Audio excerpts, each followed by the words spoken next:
كورات تختاتلتنا حدا ጥንታዊ ገዳም ክናላልየኩም ኣብዚ ተረኺብና ኣለና እቲ ተረኺብናሉ ዘለና ገዳም እንዳ ኣውነ ሰለማ እዩ ዝበሃል ገዳም እንዳ ኣውነ ሰለማ ኣብ 4ይ ክፍለ ዘመን ከም ዝተሰርሐ ዝነገረሉ ጥንታዊ ገዳም እዩ እዚ ገዳም ናይ ኢትዮጵያ ናይ መጀመርያ ጳጳስ ዝኾኑ ኣውነ ሰለማ ከሳቴ ብርሃን ወይ ድማ ኣባ ፍሬመናጦስ ቅዱስ ዓጽሞም ዝዓረፈሉ ጥንታዊ ገዳም እዩ ኣብዚ ገዳም እዚ ብዙሓት ተንቀሳቐስቲ ሓድግታት ዝርከቦ بعلم أو نسلما ناي إيدهم مسكال زبارخلو زنورو معز كسرحة كابي مسيو زي فلت بتعمي فليز ولا مسكال خالقت أنت واحد قطعت نايبرانا مسحفتن مسائلن خالقت نوايا قدساتن زركولو قدامي ودمنا تاينا جن توسنا خنو لكم من دلي إذا قدام زي ملكا مدرا كمامتو بتعمي زقرم كم تتري وزلخم بقوتات استخبا بأجرو زري ودما روال خو قدامي إذا قدام زي أبي يركب مالكم يترفن أو تجراي كينو أو تنبين وردا أي تخليط أو يعجزكم لسه يزركب كاب ختمة عبي عدي إسكع جزكم لسه بأسفلت تقع إسكع كاب جزكم لسه دما أستات كحدا فرق إسكع خلت تسعتنا أجر جعزل لوا الذي كودر تمالي عصرت شو عت تجميرنا أنا وزي تاريخي ونازلنا لهم عنتي بعلش موتهم وخعب بس الناس تقبلوا له معلت يو تحساس عصرت شمنته تونا عمتها خبرة بعلم كم تسفل وعشران شدشتن حملة زخبر خينو لما عنت دما نايب بسنا خعنا نقسم علتهم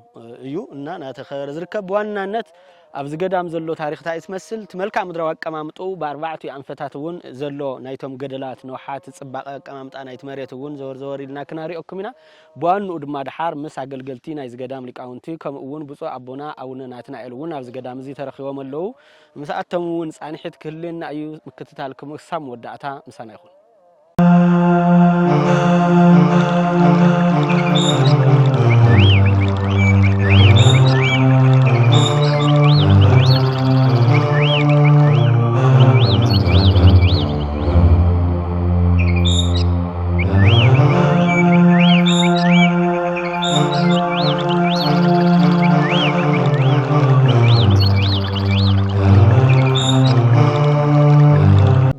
أنفت دو كافت قدام نأنفت دو دما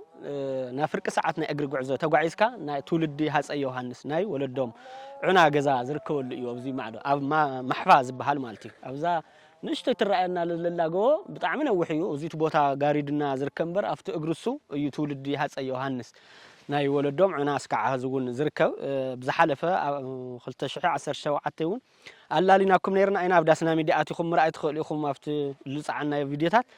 لذي زريا ملش تاريخه وتا قدام عند أونا سلمة هذا ما بأنفت مبرع زركوا دما كنا لاليوكم أنا أخن زور حزور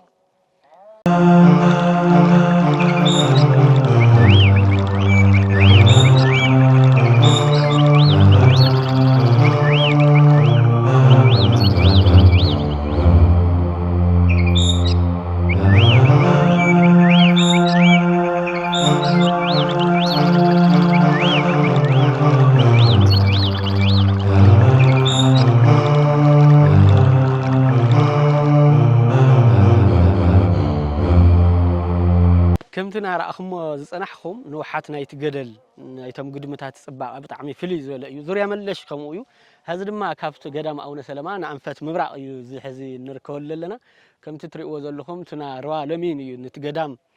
أريتو أمنجو خفيلو نتمعلون نري لنا جدلن نزيل حليف زلو أبزي خاطك أمامتو كم تتري وزلهم يو بزي معدون عند مريم حوتو زبها القدام ون كاكو حتفل في الاستسرحة وشتو بيتمقدسون سبل زركوا مالتي ስለዚህ ዝርያ መለሽ እንደ ኣውነ ሰለማ በጣም ታሪኻዊ ዝኾኑ ገዳማትን ካልኦቶም ጎቦታትን እምባታትን ዝርከቦ ሪኢኻ ዮም ዘይምነው እምባታት እዮም ዘለዎ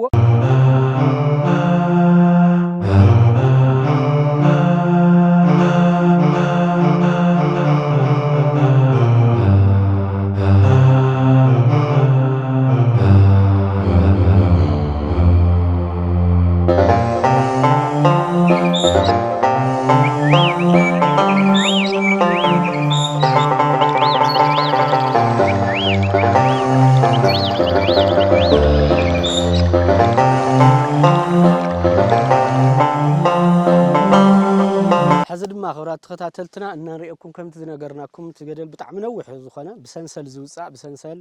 ክውፃእ ተሎ ከመይ ይመስል ትመዳየው እንታይ ይመስል ዝብል ብፁዕ ኣቦና ኣቡነ ናትናኤል እውን ኣለው ካልኦት ሊቃውንቲ እውን ናብዚ ገዳም ወፂኦም ኣብኡ ምሕደሮኦም ስለዝገበሩና ፀሎይ ስለዝሓድሩ ትመዳየው እንታይ ይመስል ንብል ክናሪአኩም ኢና እስካብ መወዳእታ ሕዚ እውን ምክትታልኩም ምሳና ይኹን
አማን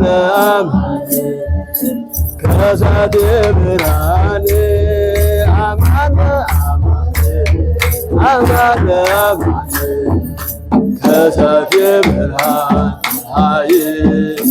ከሳቴ ብርሃን ከሳቴ ብርሃን አይ ከሳቴ ብርሃን አይ አማን አማን ከሳቴ ብርሃን አማን አማን ከሳቴ ብርሃን አይ ከሳቴ ብርሃን አይ ከሳቴ ብርሃን አይ ከሳቴ ብርሃን አይ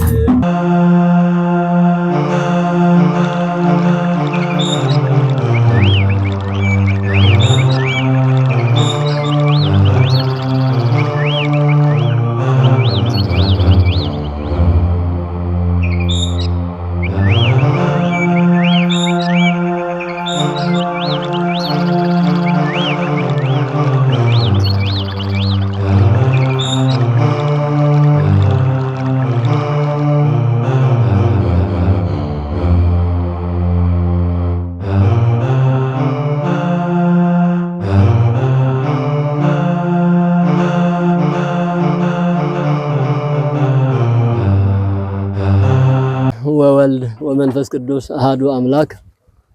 ክቡራን አበው መነኮሳት ክቡራን ካብ ዝተፈላለየ ቦታ መፂኹም ኣብዚ ታሪኻዊ ዕለት ኣብዚ ታሪኻዊ ቦታ ተረኺብኩም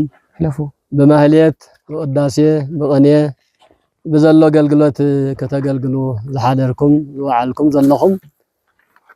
ከምኡ እውን ኣብ ዝተፈላለየ ክፍላት ብፍላይ ድማ ማሕበር አቡነ አረጋዊ በስመ አቡነ አረጋዊ ተደራጀኹም ናብ ሓደ መፂኹም ዝተፈላለዩ ዓለም እናሃለኹም ግን ብምጽዋት ብገቢረ ሰናይ ናብ ሓደ ናብ ሰናይ ነገር መፂኹም ኣብ ዝተፈላለዩ ገዳማት ኣብ ዝተፈላለዩ ኣበው መነኮሳት ኣብ ዝተፈላለየ ማሕበረሰብ ከምኒ ደብረ በንኮል መድኃኒነ እግዚእ ከምዚ እውን ሕዙ ዘለናዮ ደብረ መድኃኒት አቡነ ሰላማ እቲ ካብ ትግራይን ካብ ትግራይ ካብ ኤርትራ ካብ ኢትዮጵያ ጠቅላላ ናይ መጀመርያ ገዳም ናይ መጀመርያ ዝኾነ ገዳም እዩ ገዳም እዚ ወላዴ ገዳማት እዩ ብስም ብታሪኽ ዝተፈለጡ ዓበይቲ ገዳማት ኣለውና እኒ ደብረ ዳሞ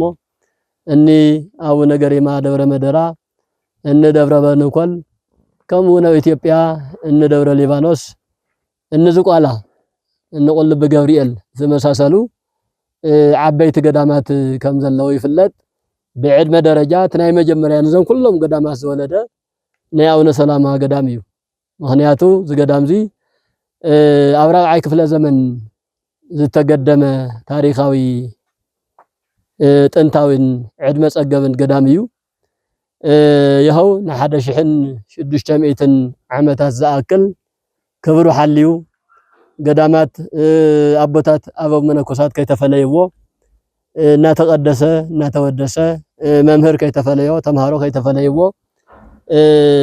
ኣብዚ ሰዓት እዚ ኣብዚ ዕለት እዚ ኣብዚ ዘመን እዚ ኣብ ዘመንና በፂሕ ኣሎ ስለዚ ደቅና ኣብ ዝተፈላለየ ክፍላት ዓለም ኮይንኩም ነዚ ገዳም እዚ ትሕግዙ ዘለኹም ዓብይ ናይ ነፍስን ናይ ስጋን በረከት ኢኹም ትሓፍሱ ዘለኹም ንሕና ኣብዚ ኮይና ንምርቕ ኣለና ንሕና ኣብዚ ኮይና ደስ ይብለና ኣሎ ንስኻትኩም ስለ ዝፀደቕኩም ንስኻትኩም ስለ ዝሃብኩም ንስኻትኩም ኣብ ቅድሚ እግዚአብሔር ስለ ዝኸበርኩም ብናታትኩም ክብሪ ንሕና ብጣዕሚ ደስ ይሉና ኣለሞ ደቅና ንስኻትኩም እውን ኳዕ ደስ በለኩም እግዚአብሔር ይባረኩም እግዚአብሔር ይቀድስኩም ካልኦት ተኸታተልትና እውን በዚ ሚድያ ቢልኩም ትከታተሉና እዚ ታሪኻዊ ገዳም ታሪክ ኮይኑ ከይተርፍ ኩላትና ዘዝኻልናዮ ክንሕግዞ ብፍላይ ኣብዛ በረኻ እዚኣ ዝነብሩ ኣበው መነኮሳት ኩሉ ነገር ይትረፈኒ ኢሎም ሎሚ መነኮሳት ናብ ከተማ ኸይዶም ናብ ካሊእ ኸይዶም ብጽቡቕ ምንባር ይኽእሉ እዮም ኣብዚኣ ዝነብሩ ዘለው ኣቦታትና ግን ታሪኽ ወለድና ኣይንዕብርን ታሪኽ ወለድና ኣይንገድፍን ዋላ እናጠመየና ዋላ እናፀመአና ዋላ እናዓረቕና ዋላ እናሰኣና እንተኾነ ዋጋ ነፍሲ ክንረክብ ኢና ንዓድና ንህዝብና ክንጽልእ ኢና ንዓድና ንህዝብና ንሕና ዘይጸለና ንሕና ዘይጾምና ንሕና ዘይዓረቕና መን ከዓርቀልና መን መከራ ክቅበለልና ስለዚ ከም ኣቦታትና መከራ ክኢልና ኢና ነብር ኢሎም እዮም ኣብዚኣ ዕፀበ ገዳም ኩሉ ክኢሎም ዝነብሩ ዘለው እሞ ኣብ ዝተፈላለየ ክፍላት ዓለም ዘለኹም ደቅና ነዞም ወለድና እዚኣቶም ብምሒር ጠሚዎም ዓሪቆም ሲኢኖም ዝገዳም እዚ ገዲፎም ከይኸዱ ኣብዚ ዘለና ኮይንና ክንሕግዞም ይግባእ ገዳማትና ንሕና እንተዘይሓጊዝናየን ንሕና እንተዘይረዲናየን መን ክረድአልና መን ክሕግዘልና ወለድና ታሪኽ ገይሮም እስካባና ኣብፂሖም እዮም ኣባና ምስ በፅሐ ክቋረፅ የብሉን ስለዚ በብንኽእሎ ገለገሌኹም ክዳን ልብሲ ዝኸውን ብምልኣኽ ገለገሌኹም ቀለብ ገለገሌኹም ጫማ ይኹን ንዘሎ ነገራት ክትክእሉ ሓደራ ዝብል መንፈሳዊ ፃውዒትና እናቕረብና እስካብ ሎሚ ንዝገበርኩም ሓገዝ እግዚአብሔር ይባርኩም እግዚአብሔር ይቀድስኩም ንዝቕፅል ድማ ኣጠናኸርኩም ክትቅፅሉ መንፈሳዊ ፃውዒትና እዩሞ ኩለኹም ኣብ መላእ ዓለም ዘለኹም ህዝበ ክርስቲያን ናይ ኣቦና ጻድቅ ኣቡነ ሰላማ በረከት ረድኤት ክብሪ ሞገስ ምስ ኩላትና ይኹን ዛቲ ዕለት እንተ ገብረ እግዚአብሔር ንትፈሳህ ወንትሐሰይ ባቲ በሐቂ እቲ ብፁዕ አባታችን አቡነ ናትናኤል ካብ ዓብይ ዓዲ መገዲ 3-4 ሰዓት ብእግሮም መፅኦም እዮም ዝባረኽዎ ዘለው ንዕኦም ከዓድባን ጥዕናን ይሃበልና እሞ ይፀጋውን ተሓባቢረን ምሳኻትኩም ዘፋለጣና ብጣዕሚ ዓብይ ዕድል ኣለና እሞ ነዚኣቶም ድማ ንዓኻትኩምን ይጽልይልኩም እዮም ዘለው ዕድመን ጥዕናን ይሃብኩም ኢሎም ምሳኻትኩም ነው ኮይንኩም ነዞም ከምዚ ገይሮም ዝባረኹልና ደኺመ ከይበሉ ብእግሮም መፅኦም እዮም ትሪእዎ ኣለኹም በቕሊ የላ ስታይ የላ ብእግሮም መፅኦም እዮም ዝባረኽዎ ባሪኾሞ ዘለው እሞ ብሓቂ ዕድመን ጥዕናን ይሃበልና ጎያ ኣቦና ዝባረኽኩምልና ክብሪ ይሃበልና ገደል ተፃዊርኩም ዝኩሉ ገደላት ደይብኩም ባሪኽኩምልና ዘለኹም በዝሎም መዓልቲ እዚ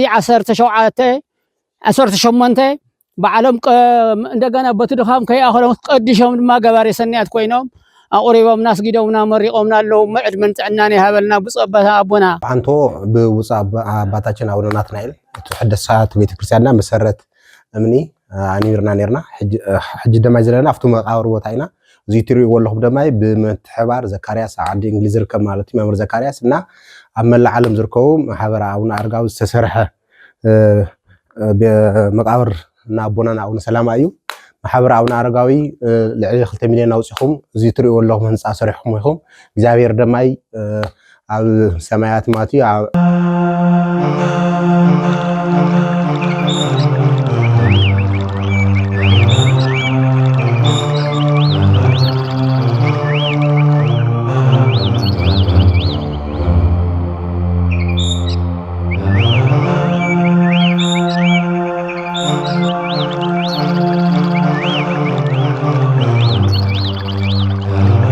አረጋዊ አመል ዓለም ትርከቡ በመምህር ዘካርያስ ዓዲ እንግሊዝ ትንቀሳቀሱ ያቀኒላ እቲ ሕድሳት መቃብር ሓድሺ ተሰሪሕን ዘልኒዮ እቲ ሕድሳት ቤተክርስትያን እውን ካብቲ ነበሮ ቅኔ ማህሌት ተወሲኹሉ ማለት እዩ ልዕሊ 2 ሚሊዮን ወጻኢ ተገይሩ ብጣዕሚ ኣፀጋሚ ቦታ እዩ ነይሩ ሕጂ ግን ማዕሪጉ ለአገልግሎት ተውዕሎሞ ሳላኻቶም ሃምዚ ወጽሕና ነና ያቀኒልና ማሕበር አቡነ አረጋዊ ዓዲ ዓረብ ትርከባ ዓዲ እንግሊዝ አመል ዓለም ትርከቡ ማሕበር አቡነ አረጋዊ በመምህር ዘካርያስ ትንቀሳቀሱ ያቀኒልና ና ደገፍኩም እውን ለቀጻሊ አይፈለየና ኢና ንብል ያቀኒልና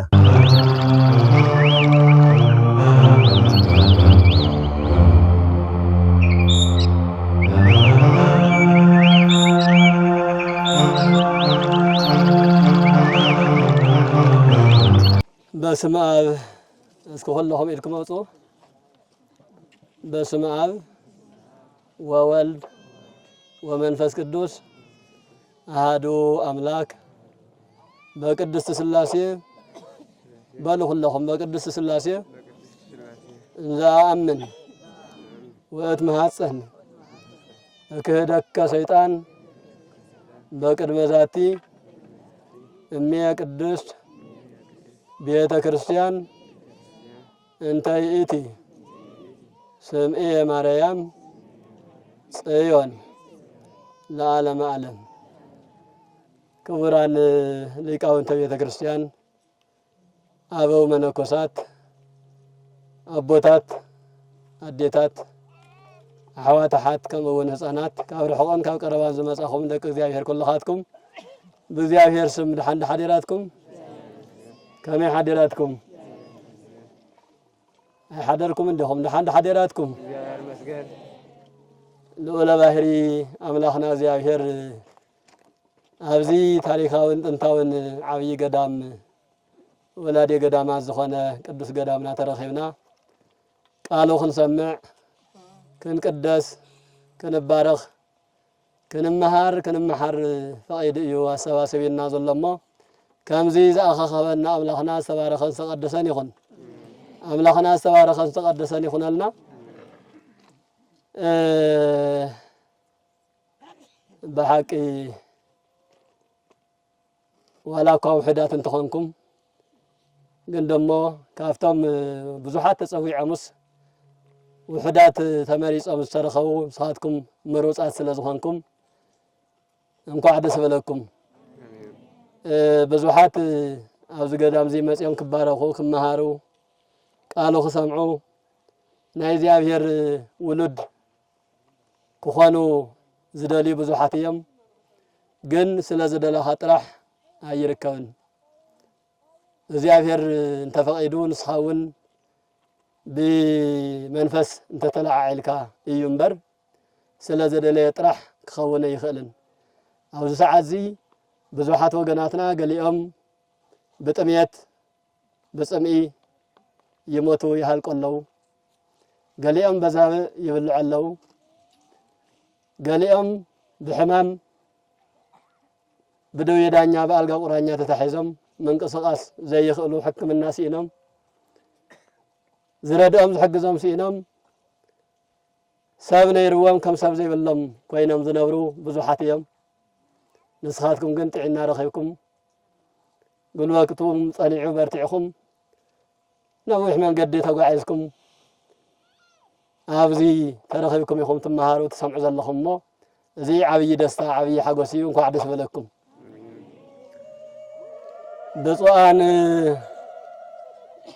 ብፁዓን ኩሎሙ እለ ይነብሩ ውስተ ቤትከ ኣብ ገዛኻ ዝነብሩ ኣብ ቤተ ክርስቲያንካ ዝነብሩ ኣብ ሃይማኖትካ እምነቶም ጸኒዖም ዝነብሩ ብፁዓን ቅዱሳን እዮም ወለዓለመ ዓለም ይሴብሑከ ንዘለዓለም ድማ ቅዱስ ቅዱስ እናበሉ እናመስገኑኻ እዮም ዝነብሩ ይብል ቅዱስ ዳዊት። ኣብ ገዛ እግዚአብሔር ዝነብር ኣብ ቤተ እግዚአብሔር ተረኺቡ ዘገልግል ዝግልገል بعين እግዚአብሔር በአንደበት እግዚአብሔር ብፁዕ እዩ። ልበ አምላክ ቅዱስ ዳዊት ኣብ ገዛ ዝርከቡሲ ብፁዓን እዮም ንዑዳን እዮም ክቡራን እዮም ዝተዓደሉ እዮም ኢሉ ካብቶም ዝተዓደሉን ዝተባረኹን ቀዳሞት ወለድና ሓደ ብፁዕ አቡነ ሰላማ ከሳቴ ብርሃን እዩ። አቡነ ሰላማ ከሳቴ ብርሃን በዚ ዓለማዊ በዚ ምድራዊ ወለዶ በምድራዊ ዜግነት ወደ ዓድና አይኮነን ጢሮሳዊ ናይ ውጭ ዓዲ ዜጋ እዩ። ግን ገና ኣብ 12 ዕድሜኡ ዓዲ ገዲፉ ናብ ዓድና መጽዩ አማኒ ገና በህፃንነቱ ጀሚሩ አማኒ ነይሩ። በህፃንነቱ ጀሚሩ ናይ ቤተ ክርስቲያን ትምህርቲ ዝፈልጥ ቃል አምላክ ዘዳምጽን ዝሰምዕን ዝትርጉምን ነይሩ። ካብ ዓዱ ተበጊሱ ናብ ዓድና ናብ ምድር አጋዚ ናብ ምድር ሐማስየን በቀይሕ ባሕር አቢሉ እንትመጽእ ብዙሕ ተጓንፎታት አጋጢምዎ ምስ ሓወቡን ምስ ዓብይ ሓውን እዩ መጽእ ነይሩ። እቲ ዓብይ ሒዝዎም ዝመጸ ሓወቦም ብሸፋቱ ተቀቲሉ ገንዘብ ኣለዎም ወርቅ ኣለዎም ከነግዱ እዮም ዝንቀሳቀሱ ዘለው ስለዚ ዝሓዝዎን ምምንዛዕ ንኣቶም ክንቀትል ኣለና ኢሎም ሸፋቱ ተቀቲሎም ወንታ ዓብይ ሰብኣይ እዚ ፍሬምናጦስ ይዝባል ናይ መጀመርያ ስሙ አቡነ ሰላማ ፍሬምናጦስን ሓውን ገና ህፃናት ስለዝነበሩ ምንም የብሎም ኢሎም ገዲፎም ከይዶም እዚ ጥበብ እግዚአብሔር እዩ። ገና በህፃንነቱ ናብዛ ዓዲ እዚ መጽዩ ናይ ዓብይ ናይ ሓወቡ ሞት መሰጋጠሞ እቶም ዝተረፉ ሰባት እዚኣቶም ህፃናት እዮም ናብ ናይ አክሱም መንግስቲ ወሲድና ነረክቦም እግዚአብሔር ዝገበረ ይግበሮም ኢሎም አምጽዮም ናይ አክሱም መንግስቲ አረኪቦም ታዚር ዝበሃል ናይ አብርሃ አጽብሃ አቦ ማለት እዩ መንግስቲ ናይ ተዘመን ንሱ ንጉስ ኣብ ራብዓይ ክፍለ ዘመን መጀመርያ ኣብ ቤተ መንግስቲ መስሓው ቤተ መንግስቲ ዓብዮም እናዓበዩ ደቂ 25 ዓመት አካባቢ ምስኮኑ አንሳ አነክር ሰባ ኢትዮጵያ አንሳ አነክር ገዛከሙ ሃይማኖትሰ ወግዝረት በከሙ ጥምቀት ሰው ቆሪበ ቁርባን አልበክሙ ስርዓተ ግዝረት ለኩም ትግዘሪኹም ስርዓተ እምነትን ይኩም ተአምኒኹም ክርስቶስ ተወሊዱ ኢልኩም በብሉይ ኪዳን ጥራሕተ ይኮነስ በሐዲስ ኪዳን ጸኒዑ አሚንኩም ጸኒዑኩም እንትነብሩ ዘለኹም ነገር ግን ጥምቀትን ቁርባንን አይተፈጸመልኩምን እምነት ፍጹም ዝኸውን በጥምቀት እዩ። ጥምቀት ፍጹም ዝኸውን በቁርባን በስጋ ወደሙ እዩ። ጥምቀትን ቆሪበ ቁርባንን አይብልኩምን ግን አመንቲኹም አነ በጣም ይገርመናል ኢሉ ነተ መንግስቲ ነተ ንጉስ የመኸሮ እቲ ንጉስ ድማ አስተማሃረ ንጉስ ስለዝነበረ ያው ተናይ መጀመሪያ ንጉስ አሪፉስ አብርሃ አጽብሃ ተተኪኦም ምስ ነገሱ ግዝረት ስርዓተ ግዝረት ተኮይኑ ሌዋውያን አቦታትና ግዝረትሰ አምጾ ሌዋውያን አበዊነ ቀዳሞት ደቂ ቀዳማዊ ንጉስ ሰሎሞን ምስ ምኒልክ ቀዳማዊ ምኒልክ እብነ መለክ እንብሎ ስርዓተ ግዝረት ስርዓተ እምነት ሒዞምልና መጽዮም ናይ ሐዲስ ኪዳን እምነት ናይ ክርስቶስ ልደት ድማ ንግስተ ህንደኪ ናታ መገልገሊ ገንዘብ ሚኒስትር ዝነበረ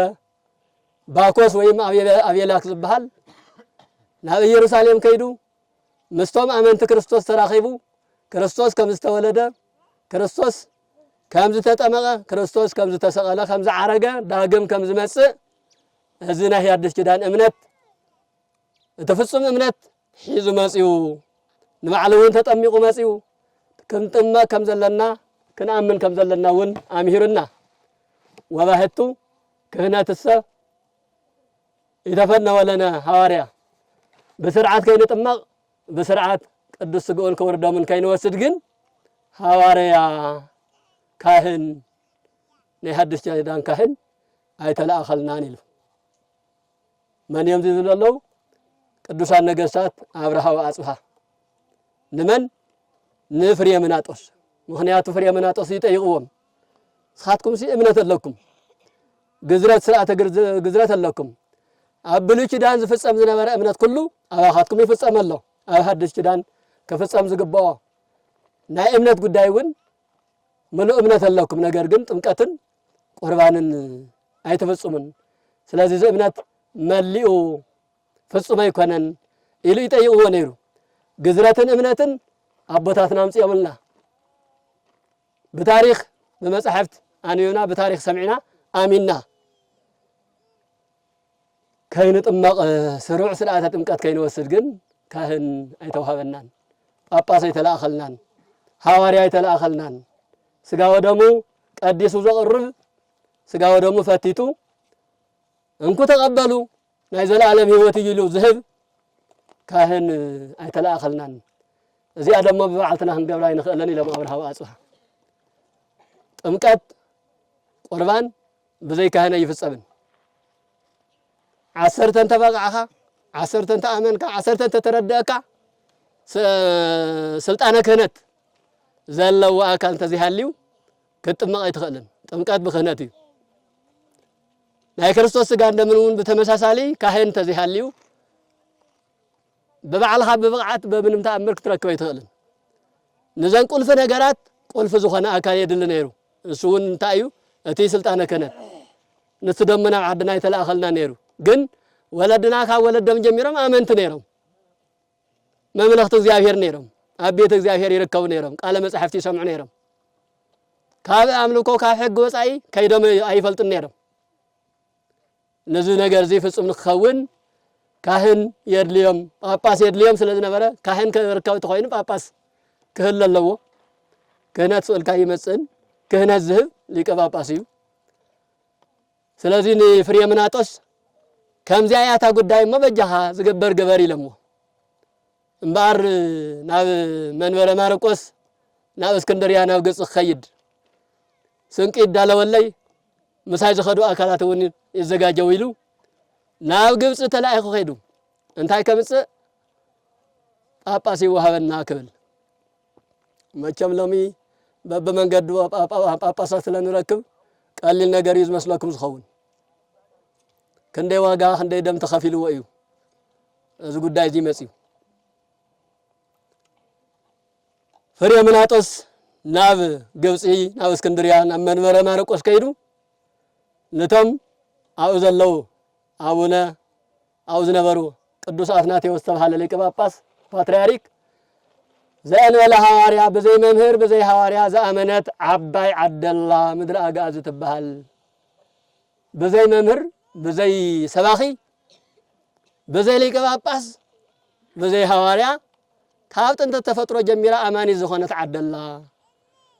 እዛ አማኒ ዝኾነት ዓዲ ስርዓተ ክህነት የድልያ ስርዓተ ስጋ ወደሙ ስርዓተ ምስጢረ ቁርባን የድልያ እዚ ዝፍጽም ካህን እዚ ዝፍጽም ጳጳስ ድማ ስለዘይብላ በጃ ኻላ ኸላይሉ ካብ ነገስታት አክሱም አብርሃ ወአጽብሃ ሰላእኹ መልእክቲ ሒዙ ናብ ቅዱስ አትናቴዎስ ከይዱ መን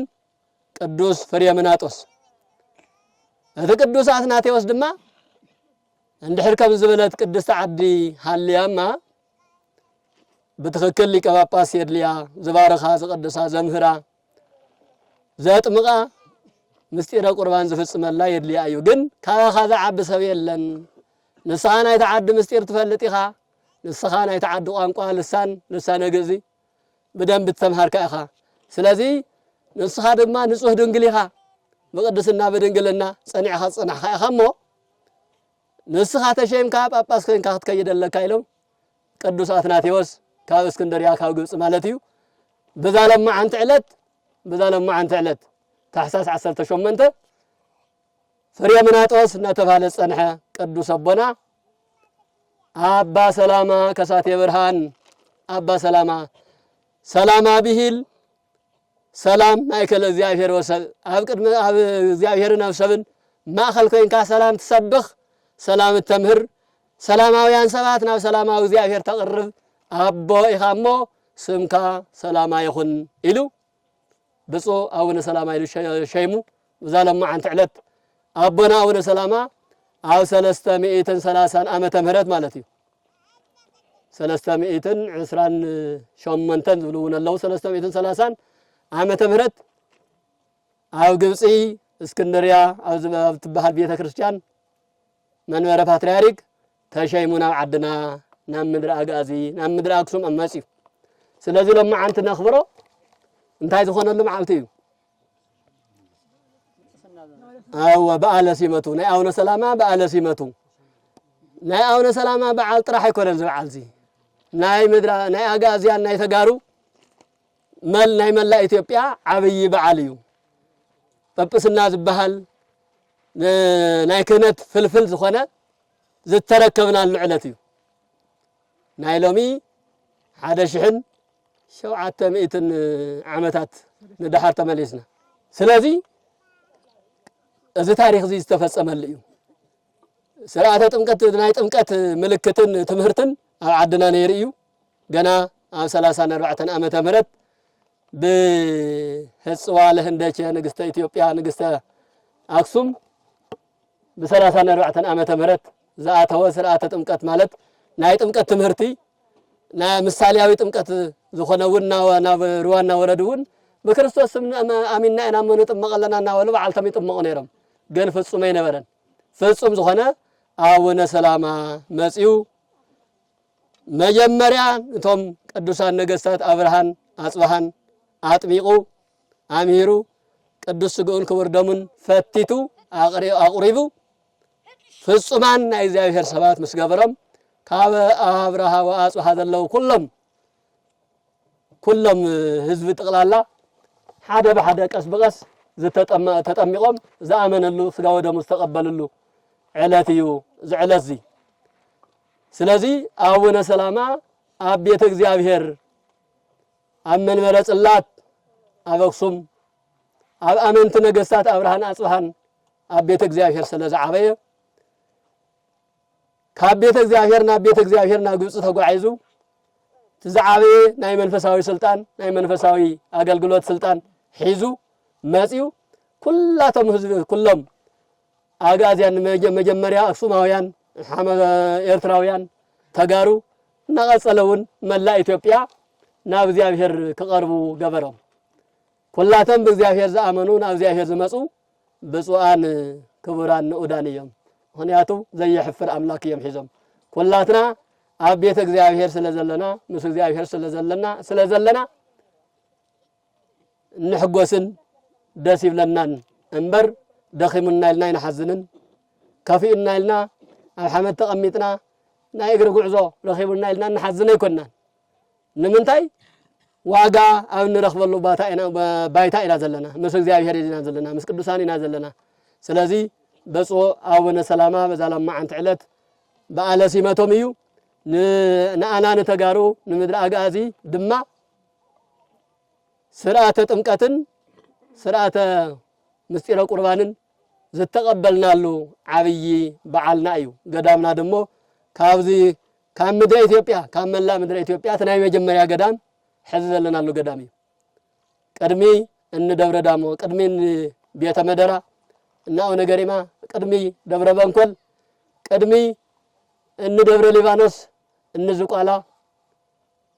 ጣና ገዳማት በሙሉን ተናይ መጀመሪያ ገዳም ሕዚ ዘለናሉ ገዳም እዩ እንተኾነ ግን ከምቲ ዝግባእ ከምቲ ዝድለ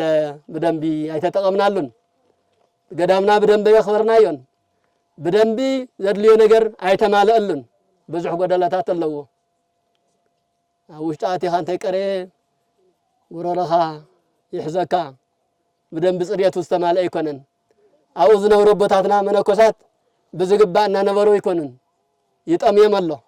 يصمم الله سفلالي فتناتاتون يرأى كم زلون سمعن رئنا لنا حلف حالفوس كافتم منكوسات قليم أو زبارة خازي أو تحتاي برخا كو نبحتونا كأمتو دليمس نمنتاي تقمطو زبل كبابي كم زلو سمع لهم سب بصوم بصلات طميني بلا صميني كفله أو زبارة خازي تقميط كصلي دقهم كمر قالوا خفري نابا قلقلت بعلينا وصاخنا وردكم نعدي كصلنا ولا سبس نزي عنقفاز خون أكل كم زلوا كل خاتكم يكونكمن والسنات جن كم زلوا سمعنا لنا بحقي قدامنا نخبرهم أبوتاتنا نخبرهم كبرنا هبهم أبوتات كأنت يخبرك خبر يركبن كبري كعدنا لا يقولوا عبيت ناس الذي خبرنا أيو ولد ناس الذي خبرنا أيو مهراتنا بدن بس الذي خبرنا الذي تقبلنا أيو نحنا ولدنا أنت زي خبرنا أنا إذا خبرت ولد خمس أي خلن أديك تسألنا هكيو ولد لهم دهم كم زي حتياتكم يوصلكم كيهلو نخل لهم يكونكن نتخم زبلا أكالي خم زبلا أكال تلي نهول بيملس زم ولدنا أبزد لي وين ورو راح وسيم كي يخدون كلاخل هذا ما أبو منكوساتنا انتهى اليوم يا ذا قدام تهلو بيتكرسيان قدام بزي سب قدام كهون يخل بزي سب بيتكرسيان كهون بفلاي بزي أبو منكوسات بزي قساوس سلازي أنا هلو نشتي كرسي نشتي نخل نجر نحجزهم على بلدي علمي منكوسات كامل بام زنبرو لبوتا مليو አዲስ አበባ ተኸይዶም ተኸቢሮም እዮም ዝነብሩ ካብ ካሊ ከተማን ተኸይዶም ብናብ ምን ማሪ ይኽእሉ እዮም ኣብዚ ዝነብሩ ዘለው ወለድና ኩሉ ነገር ይትረፈና ንዓድና ንህዝብና ክንጽሊ ገዳምና ታሪኽና ኣጽኒዕና ክንሕሉ ኢሎም እዮም ከምዚ ኣይለም ዝነብሩ ወለድና ደሞ ክብሪ ይግብኦም ብዙኾነ ይኹን ኣጋጣሚ ከም ሰመጠን እኳ እንተ ተሰሓሕቱ ገለ እኳ እንተ ተናገሩ ንሱ ሓሊፍካ ኣብ ታሪኾም ጸኒዖም ብምንባሮም ጥራሕ ከነኽብሮም ይግባአና ዘድልዮም ነገር كنقرب الله يقبع بفلاي أبرحوا ظلهم طرحت يكونس أو كروا ظلهم نايز عدي كما يتولدتي تنكوا خبوا قدامكم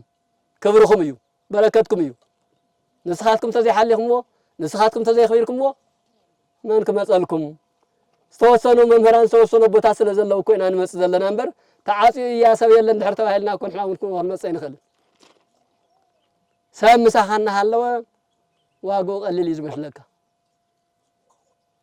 لما أنت أنا علي حدا لك منكوس نيرم سلذي رخوكم مشتاق صبوا يتسمعني ناوي كدم أبا سلمان ديف سما ناوي كدم إلى تيجا أقعد أمينا وسواء يدنا وكاليلم كاوزي زعبي سواء يزحزر له بوتايلن زخانا أيامكم مم كي تخان زخانا زبلم أكال كي يهلو نسايدوا زجاوركم غيركم ملسوهم كالتون كهلو نكبر زمزم لو بوتاتنا ون آخرنا نحزم زل مالقتا إيو مسجد تحيزو أفتل على أفتع عبي قدام تساريح مدى الله سراحتي بتعمي دزبلو سراحتي بفلاي هذا وسع عد التنورو دكنا أو سعود عربن عد إنجليز أو كلوت بوتاتات بممر زكارياس ناتعبابركم أبي يروساليم أما لا كفلا تعلم كينكم جن بتزمناوي تكنولوجينا حدا تحقيفكم أو تقرأ زلوا قدامات تحجزوا زلهم كافتنا بتقرأ زلوا قدامات دمو تنايم جمريا ولا دي قدامات دورة مدهانيت أو نسلامة كساتي برهان قدام سلزخنت ياو كاب قدم عامي قدم خلط عامة بيلكم جميركم سكاولومي إن حجزكم يهم مسيهم نبوز إحنا قرت حجزوا لهم قال نمنا كسات بوتاتنا تحجزوا لهم نتي كبر العال تخون استواصوت قبر لهم كاول على دمو كل تعب بيت السراحة تسريحكم لهم تبيت كريستيان بعلو استمل اسرح ينبرن قدلي نيرو كافتا بيت كريستيان وصيل كا قدلي خاطركم نيركا قدل مكلا خلي نخهلو زاد اللي دقاف بمقبر تسريحو تهانيصو ياو لما عن تمرقنا يوريدنا لنا بزي ب مبرق جزني هو مكان مقابرنا يبوسا نيابنا أو نسلامة مكان مقابرون وحجين كالي خدو تخبيرو يصنحن سلازي بزدلي بعلمويا بمهندس تصنيعو እቲ መካነ መቃብር በደንብ ተስተኻኺሉ ተሰሪሕ ኣሎ ልዕሊ 2 ሚልዮን ብር ቅርሺ ዝኣክል ወፃእ ጌርኩም ይኹም መስሪሕኩም ወደለኹም ወደቅና እግዚአብሔር ይባርክኩም ኣብ ቅድሚ ህዝቢ ኣብ ቅድሚ ዓበይትን ኣብ ቅድሚ ደታትን ከነመስግነኩም ደሊ ዕልልልኩም እስከመስግንሎም መርቕዋቶም ብሓቂ ንሕና እዚ ኮና ዘይራናዮ እዚ ኮና ዘይስራሕናዮ ኣብ ዓዲ ዓረብን ኣብ ዓዲ እንግሊዝን ኣብ ኢየሩሳሌምን ኣብ ካልእ ቦታታትን ኮይንኩም ኢኹም ትሰርሕዎ ኣለኹም ወደቅና እግዚአብሔር ይባርክኩም እግዚአብሔር ይቀድስኩም በጣዕሚ ነኽብረኩም በጣዕሚ ነመስግነኩም እንገዳው ደብረ በንኮል ካልኦት ገዳማት ትረድኡኹም ካብ ሓሊፉውን ክንደይ ዝጠመየን ዝፀመአን ትዕንግሉልና ኣለኹም ኢኹም ብተወሳኺ ደሞ ነዚ ገዳም ኣኽቢርኩም ስለ ዝሓዝኩምልና ክብሪ ይግባአኩም ነኽብረኩም ነመስግነኩም እግዚአብሔር ኢድኩም ይባርኽ ጉልበትኩም ይባርኽ ስራሕኩም ይባርኽ ሰሪሕኩም ትበልዕሉ هيكم تصدقلو ناي سراح ناي بركات ناي فقر زمن يعدلكم ابزو زلهم كلخاتكم دك እግዚአብሔርን እግዚአብሔር ይባርክኩም እግዚአብሔር ይባርክን እግዚአብሔር ምስኩላትና ይኹን ከምዚና ዓመታት ህይወት በጥዕና ጸንሕና ደሞ ከምዚ ታኪምና ነገልግል ይበረና بفላይ حمله 26 ቲዋና በዓል ዕረፍቶም ስለዝኾነ ኣብዚ ዘለኹምን ኩላትና ኣብዚ ክርከብ እግዚአብሔር ይፍቀደልና ወስብሐት ለእግዚአብሔር ولا ولادي تدنقل ولا مسكلو كبر الشيء بحند حديركاتهم أمي حديركاتهم نكو أنا وزخرة علنا يبونا أو نسلام بسلامة صحنا نبونا دما عدمت عنا يهلنا بصعباتنا ونناتنايل ما عندي حموهم قرنين هالو أو ذكرى على زي من تلا أنا يلوم زخلي من قد تفلت وهم ناي من قد يسأجمله አይሱዙ ሒዝና መጽና ነርና ካፍት ገደል ማእኸልየ ተቋሪጽ መንገዲ ተመሊሳ ካው ድማ ሀምዚ ያው በእግሮም ተጓዒዞም ማለት እዩ ምስትጥዕነኦም ከዚ እንደገና ስለዚህ ካሉ በሞተር እዮም እንደገና በሞተር ሳይክል መጽያና በሞተር ሳይክል ክጓዓዙና ነቲ ናይ ጻዲቅ አቦና ፍቅሪ ናይ ህዝቢ ፍቅሪ ኢሎም እዮም መጽኦም እንኳ ሓጎሰና እስቲ ንዓልለሎም ለቦና كم تفلتوا ياو ندابا سلامة قدام أبلع علي نحنا كوا دكان استوين ديبي دك تعاطيهم تتفلتوا اتمقابر تحتي جدل خمسة برا تبيت كريستيان تنصام بعلمنا هنصون تقون لقدميت جن لله فارسو لتحتي الجدل صدي في ينايرو نزيد ما زرعيو بفيديو زرعيو بحاونا زكارياس خوي متحوار محور أو نعرقاوي وصاي بزحات محور أو نعرقاو كل يوم زيهم قلنا يذكرس متحوار زلوهم محور أو نعرقاو يوم دك أنستي أمل عالم ذركو دك أنستي دك تعطي يركوهم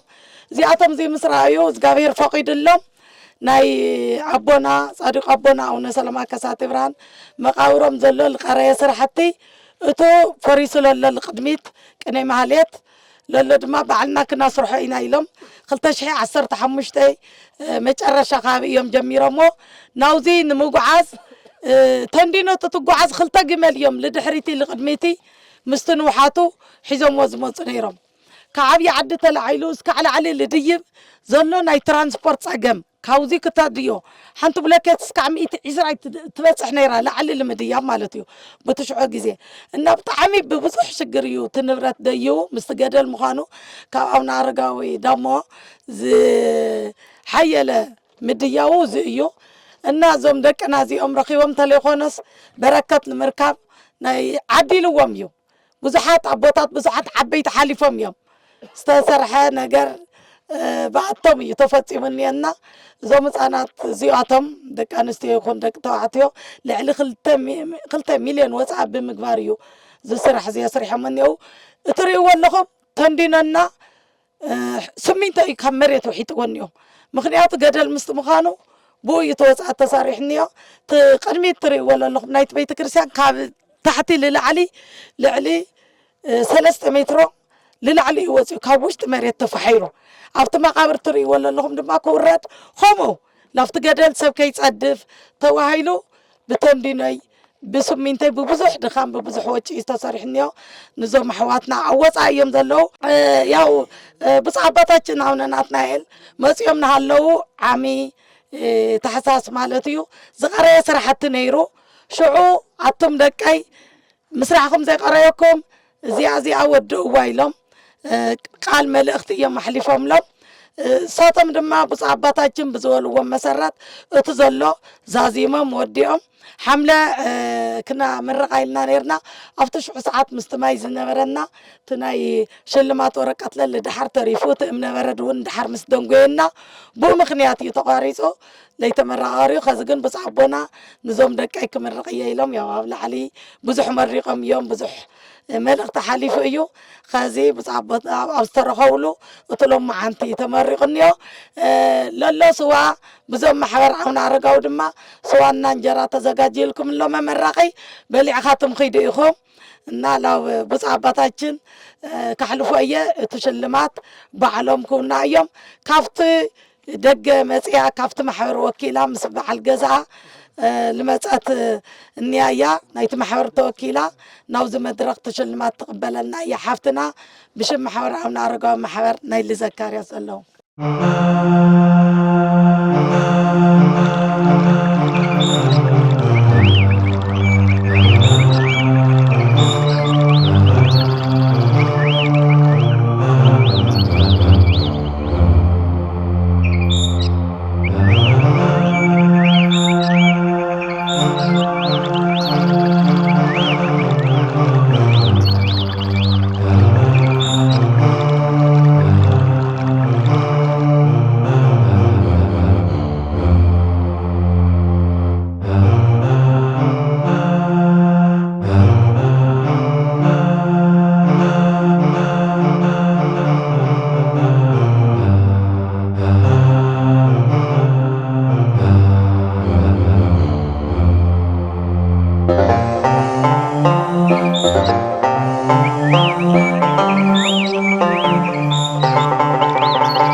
خمت قلقلوا قلقالتهم كاب قداسية بقطتها مصيوم زوجني اللي حلفنا على اللو كربس قانا يبصح اليوم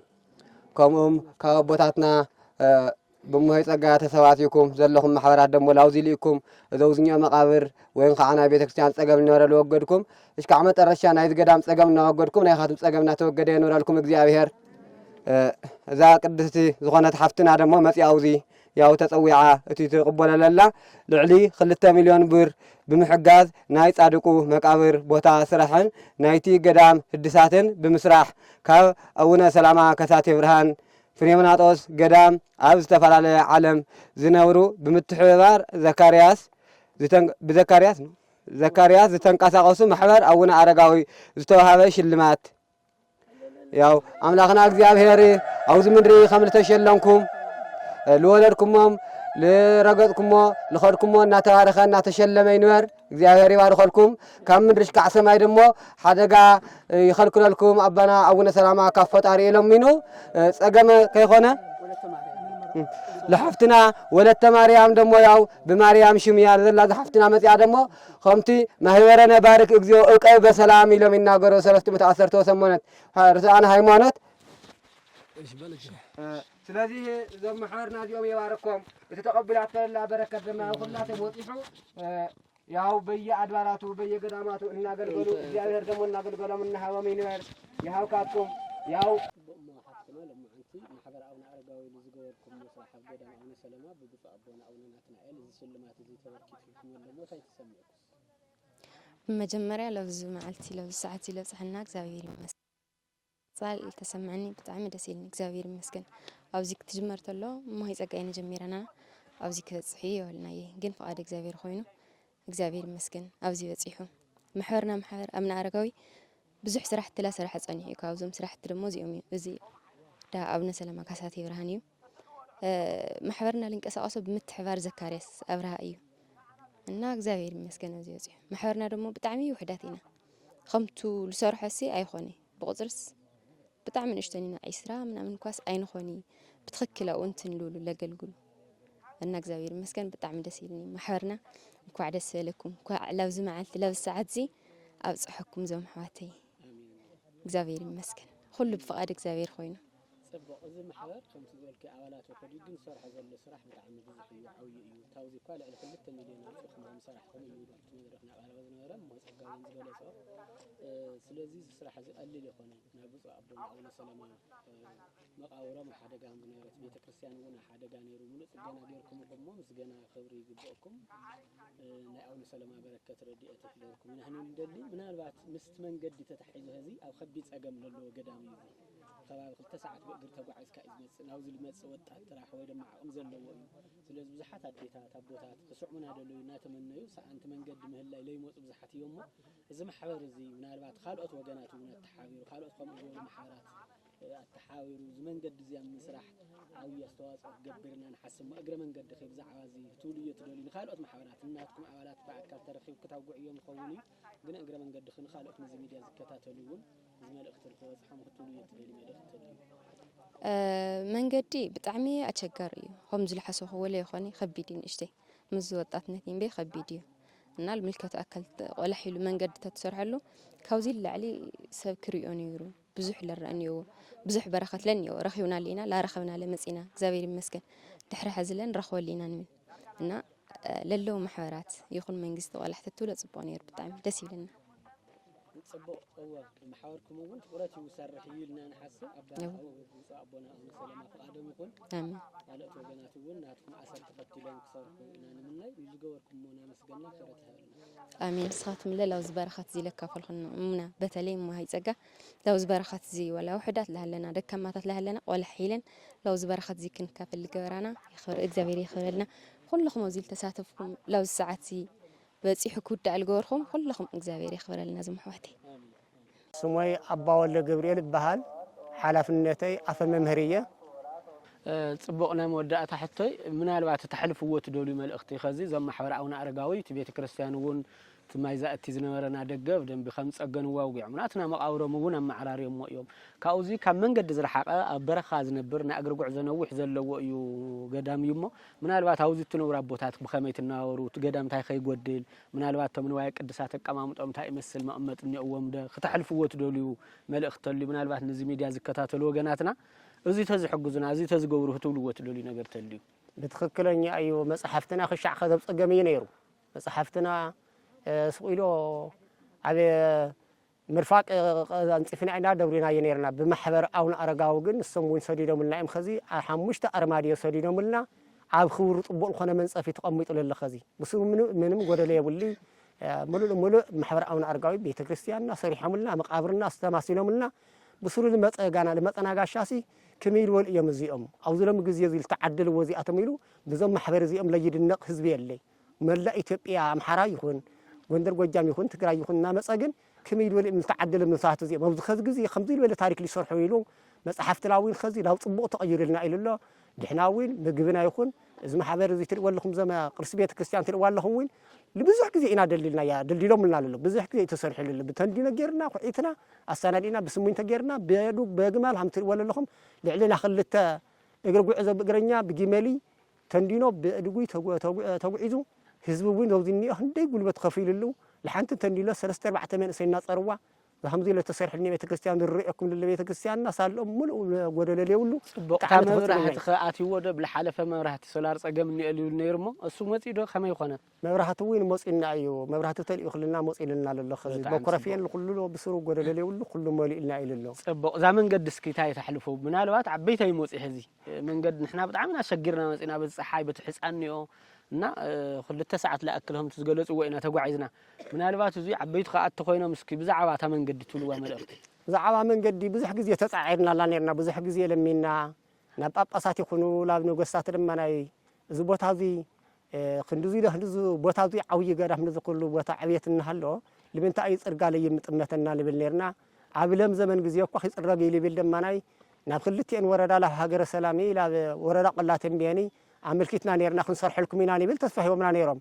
تتسفى لها وناوين عب مسكرم كنجمرنا يا نيرهم بتنا خازقين حامي هم مخانين اشتيت بستناي جزيس ليت عمك خانق جنبي زرقالي واللي بمخان خانين بي ماش ما قل لموس إيو كرو إلى يخيل نزو قدام زي عبيتنا خريئينا لذبوت هذه إيلو عباسي خن نجوز كل لي من نجار يلي عوي خنوس لي من نجار يلي يمنا جن عقم بمسعن جن سعن ما أرجع ماكينا جن رأيوز بوتادي تيتر أي نبدر كل جزية أتحمق لله جن أرجع ماكينا ليه بلا مخانا أنا الساجن اللي خطط جبر لنا جن أو قرب على اللحم يكون أبرح أقول لحمون أو وسع يكون اللجن زي عارون إشتن تحاورنا هاي ساعتها شجرنا بك أذي أخذ فلت أدنى الله هذا قدام ده لا ترجع ذي أرتم عراريلنا يلبل عنا خذوين مملكتنا كاب طابيات حيزو كشع وردا كوردات حيزو كشع ذا زوا كوزوات حيزو كشع خلل الشع سبر يبركبنا مملكتنا وين خل جزء بالمملكتنا عينا إيش سمي ملأك سهات تولد مدهن قدي يزبهال ناي وردا قيح تخلي بيتكنت سرح مكادي إياه سلزي أنا عاوز قدام زي قدمي سرح مكادي مخانيون نايز وردا زي بيتكنت سرحتنيات حازقن زو كوينة ناوز قدام زي بزح جزينا توعزكو صنيحية مالتي سلزي أو نتوعزنا له أو زقدام زي بتعمي بزحات صقمات نيرم إذا صقمات زياتهم من تأيوم إن كاب بيت كريستيانو جمرو كساع نوايا قدسات قرصا قرسي نوايا قدسات قرصا قرسي متحزي أتحزو شجر نيرو مالتيو سلازي زي بيت كريستيانو زي بتلاي كرمتي مسيخا زنام وقع مسكرمه انتاي صقم نيرو بماي تفراريسو مقام مهليتو ماي وحج الناتو بزح شجرات نيرمو مالتيو زي كتر انت لخا بطعمي اوزي حزين كاتخدلو اينيرو مالتي يفتي كونتات نسفت زمن نسو حزقن بزم وصاتنيا محبر اونا ارغاوي اونا سلام ابنا بيت كريستيان مسلم تحليو بدنبي تبي قنيه ماهليت تفراريس نبره بدنبي تعريو بتيندينو تلسينو بدنبي صبق تسريحو اب غلغالتي يركب مالتي اب غلغالتي يركب حزم مصيخاناوزي كتر انتلخا اوزو قدامزي ناونا سلامه ابنا قنيه ماهليت يكون تخالي صرفي نبره بوتا تسريحو تعري خطري انتلخا بطعمي دس يلكا تحقوسكا تخيد نزم محبر قدسان اقف هيوتومو سري حطياتهم እናወልና ንጽልይ የለምልና ስለዚህ ናየቦና አወነ ሰላማ ከሳቴ ብርሃን መቃብሮም እውን ተፈራሪሱ ጸኒሕ ነይሩ አይነ ወረይ ስቁል ገደል ኮይኑ ጸኒሑ ከይድካ ንኽትርኢ ንክትጉኒ ናየቦና መቃብር ከይድካ ንኽትርኢ بطعم بزح صقم نيرو حزقن بدنبي بزوم محبر وصاتنيا محبر اونا ارغاوي اتمقابر هيراقو نبهال نايبنا اونا سلام اكسات برهان تعريو تسريحو كيدكا نخترئي مچو نخونه غيرملنا مالتي كيدكا كتريو نايبنا مقابر كنسالم نايبنا مقابر صولم كافت مقابرم كنلاخ خنكيد انتلنا حزي مچو بوتا خوينو بدنبي تعقيو تسريحو بتندينو تسريحو هذا خعنيس صبق كوينو نري لنا بطعمي تحقسنا نخيد لنا مالتي صبق اوتلو هذي كم وردا بيت كنت من البات حمل 16 عامتاو خبره بعد خبرت العمونا وترخينا نيرنا زحات باباسات ونيرم زحات ليقاونت ونيرم توردا من محدار ونترخاو زي قال اتي نيرو من قد كناتو يلو ينازل بخلت انفت كاتي خلي بهاجر سلام بعبي يعني بقصكم لسلي يبيلون اوزي كم بيت كنت استي تاي متحبار تقبر لكم ما بتهزم العال توردا محتات تمقد نخاتو من البات مزيت تحسكم ون تولو وتدلو تحلفوا وتدلو ملئخت تلكم صبق نحنا زبوت هذه زقدام زي نا إثيوبيا قرسي تلون بهال قدام أونا سلامة كساتي ورهانيو ناوزي أبغزو خينو أبرحق يحلو ناوزو قدام زي يعبى عبي يخون اشتاي موسيو ناوزي كوبنا أونا سلامة قالشيران كركب ندلسة بزحيو نيشتان كنت هاي صقميو نكاوغز كملس اللي ناوزي زل بتاتات بتلاي حشوا بمخانو بتلاي حشوا بمخانو من قد ناي من قد شجر كم زلوا تخكليو بعلت 26 ون تخكليو أو زبطة زي ترخيبنا أبناء بنا بوتا ترخيبنا قال شدان كنركبلنا مسئنا من محدار نايك أي تخلي وانا محدار يخون نايدو عتنبين قال آتيوم زيا كتسرقلنا اللوها نبليو نحنا كم بيتا كنتون هزب كريستياننا لعيلنا نهزب كريستياننا حاجز نخجبر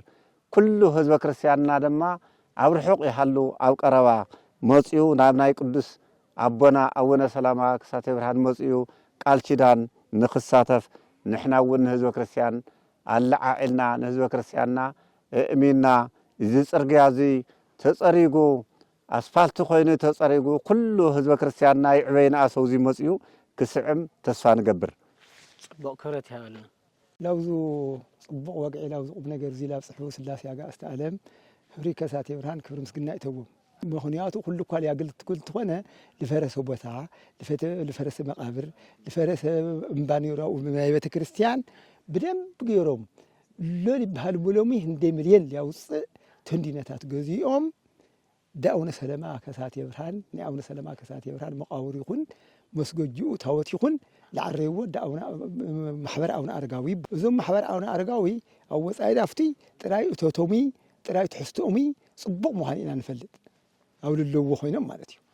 صبق تحستو يسرحو مهنياتو بزعبا اونا محبر اونا ارغاوي دي بسرحو صبق مرئيا صبق تاريخاتي ترياو زبوتاوي تخاتلتنا كمتنا رأخم زنحكم نسمعكم ون زنحكم بتعمي مسات إذا تاريخ زلو إقدام أو نسلما تاريخ وطرحتي خونا استمر كأمدرا كمام تقول كمتنا رأخم زنحكم بتعمي مسات إذا خونا قدامي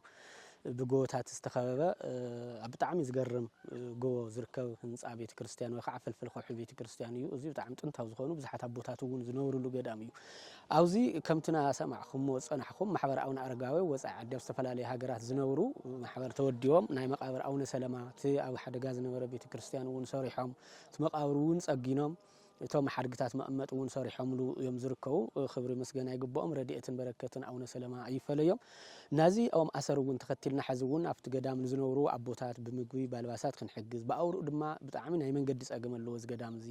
زي ما قدنا يخلي 9 اللو ناخل 9 رح مخانو تيخونس نحس خبيدي خطقوا عزم على تي سلازي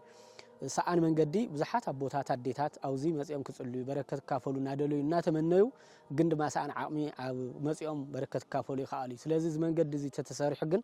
كله حزب أمان زخانة كل كريستيان مسيو أو إثيوبيا ملء زركة مسيو أو سالم زخانة مخنيات كاب إثيوبيا قدامي أيمانة أرثوذكس المجمع يجزي سو خابق قدس عزم زركة كله قدامي زي كم أول تي نا بعلم زبارو خلو زنور ومسكال خلت مسكال وون تحرك قدام زوجت تحرك زي وجت ون أوز قدام زي زركو يوم بزح بركة زلوا وقدام يمون أوزي من قد اللي مقتاو أو استعدنا وسعن كوينكم نزمي ديازي تكتات فلو زلخم وجناتنا عمخم زف أقرب بمحجاز من قد نخسر راح استواس أو نخد جورينا من الأخت نحل في ندلي مخنا دز من قد زي بقللوا ون خم عراري الخلي بزح زت الجم إخوان اندحر تحايروا كم منجستون كم هزبون كم سوحفتون تحاير كا مسرح ستجمروا بقللوا كسر راح زخل ما قد يما بحجر سلام ون بعوي عدون بخلت أنفتي ما قد خاتي زخل أو زي أستواز أو نخوت جورو إنا خنا محلف ندلي حامل 26 بزاف بقاسات أو استرخيوا من محدارنا يزخباون هذا وقت تنبيرون أي يحتقلون ما قد خسر حملوك على آتيم كيدوم نيرم يوم حزون زي كتاتلو زكتاتلو أو زي الترخو بزعبنا أو ناتنا علون تملك تحليفه ملو زوم الملكاتهم نبيتك كانت حلفتون أو زقدام هزونا هنا التحاورين هايلوم اللوم ونزي ميدات كتاتلو وزعنا وش تعدن زلخم ون عموز فود أستواز أجركم نعمتها حامل 26 زما قد آتي نخوعل أستواز بمكبر أستواز بزجوركم ودما أو نسلما بركة رديئتو كابز حلكم يما أستواز أجورو حجزو إن خلون دلي زنور الناس أنا حتني زي مسل بخالي زعباش كعن الرخاء سلام قلنا